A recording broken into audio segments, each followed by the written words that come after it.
Have you ever been sitting at home on a Friday night after watching a horror movie or a true crime documentary and thought to yourself, how the fuck do they come up with all that shit? Well, I have no answers for you, but definitely a story that will make you say those words.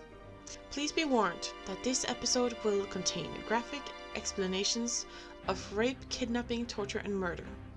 Let's start with the induction. The Ripper Crew, aka the Chicago Rippers. Our main man is Robin Geck, born on 30th of November in 1953. Robin had a wife and 3 kids. He seemed to live a normal life, apart from the occasional girlfriend he would bring home with him to his house where the wife and kids also lived. We also have Edward Spreitzer, born on the 5th of January 1961. Andrew Cucurallis, born on July 23rd, 1963. And Thomas Cucurallis, born 19th of July 1960. There is very little background on all these guys, and most of the documented material is from after the arrest. We do, however, have a little information on how Edward and Robin met. Robin was working in construction, and one day came into the shop where Edward worked. Edward's car would not start, so Robin gave him a little lift home. During the drive, they got to talk and become friends.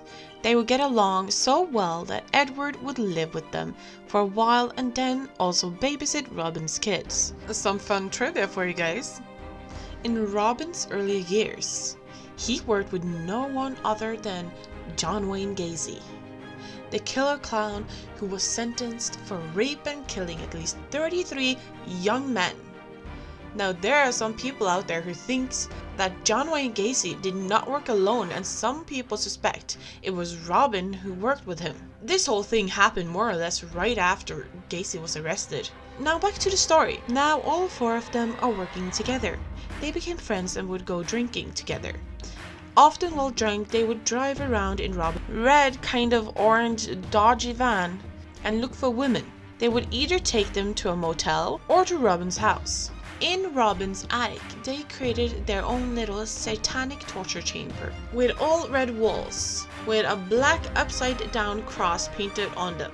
In the middle of the room, there was a small altar covered in candles. The gang is suspected of kidnapping and murder of at least 18 women, but some women have never been found, so there is little evidence to support this. Linda Sutton is their first known victim. In May 1981, Linda Sutton disappeared. About 10 days later, her body was found in a field in the Villa Park after the police was called to a motel to investigate a horrible smell. The smell turned out to be Linda. She had been dead for about 3 days at this stage, so the kidnappers had to keep her alive for a week before killing her. The reason her body smelled so bad after only being dead 3 days is because she had open flesh wounds. Bugs and flies tend to go for the easiest parts first, but when there is open wounds, they can speed decomposition as there is easy access to the insides.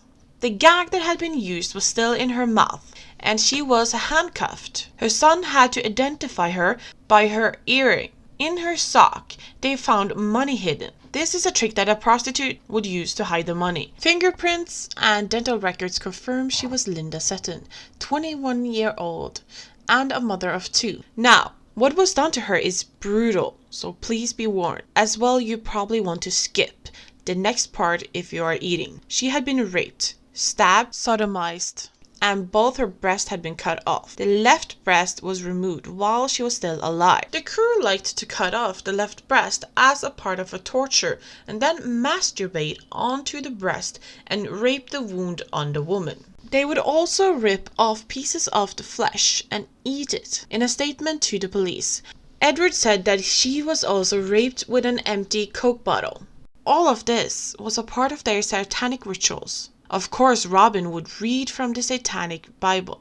During their exploit, in 1982, Cynthia Smith was kidnapped.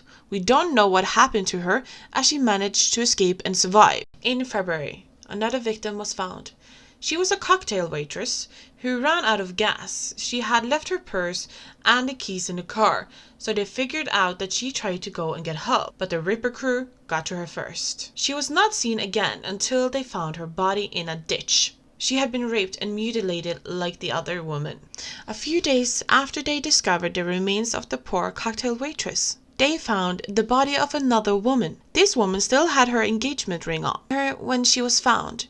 She had been raped and murdered, but her breast was not removed. The killers had, however, bit them and left marks on her.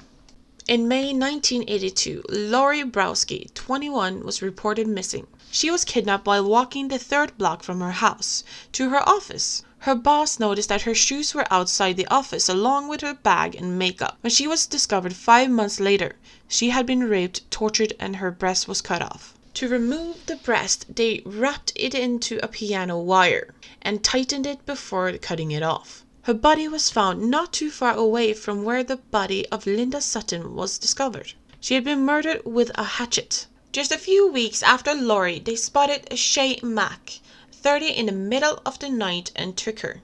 She had moved to the US just 3 years before and worked at a restaurant with her family. Her and her brother finished their shift and drove home. In the car, they started arguing and her brother kicked her out of the car. He left her on the side of the road and told her to wait for their parents to drive by and then could pick her up. Sadly, she was spotted by the river crew first. She was found 4 months later dead in a construction site. She had a crushed skull and several broken ribs. In June, Angel York was taken in the van. They raped her, forced her to perform oral sex on them. Robin forced her to use the pantyhose she was wearing to wrap around her breast as tightly as she could and made her stab herself. Then cut off her breast and masturbate on her before they threw her out of the van and actually survived. She told the police what had happened and gave a description of her attacker, but sadly it didn't really help narrowing down the suspect. In August, they found their next victim. I hope you're all noticing how this is happening. Within months or weeks in between. They are not waiting a year, half a year between victims, but just weeks. They are showing no mercy to any of the women's, and there is no evidence they are slowing down. Sandra Dalware was only 18 when she was killed by the crew. She was discovered dead, with her hands tied behind her back and a broken wine bottle inside her vagina. She looked like the other girls. She had been raped, tortured, and left breast removed. Her bra was wrapped around her neck.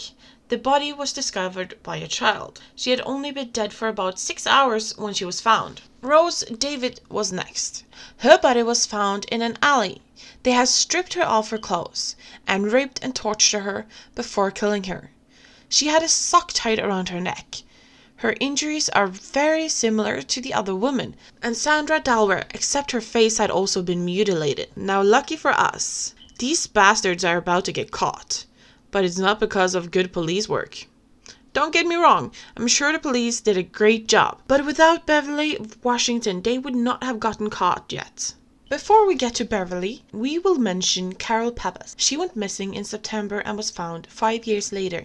Even though her death was ruled as an accident by the medical examiner, she is rumored to be a victim of the Ripper crew. Beverly, Washington. She was kidnapped on the 6th of October. She was dragged into the van.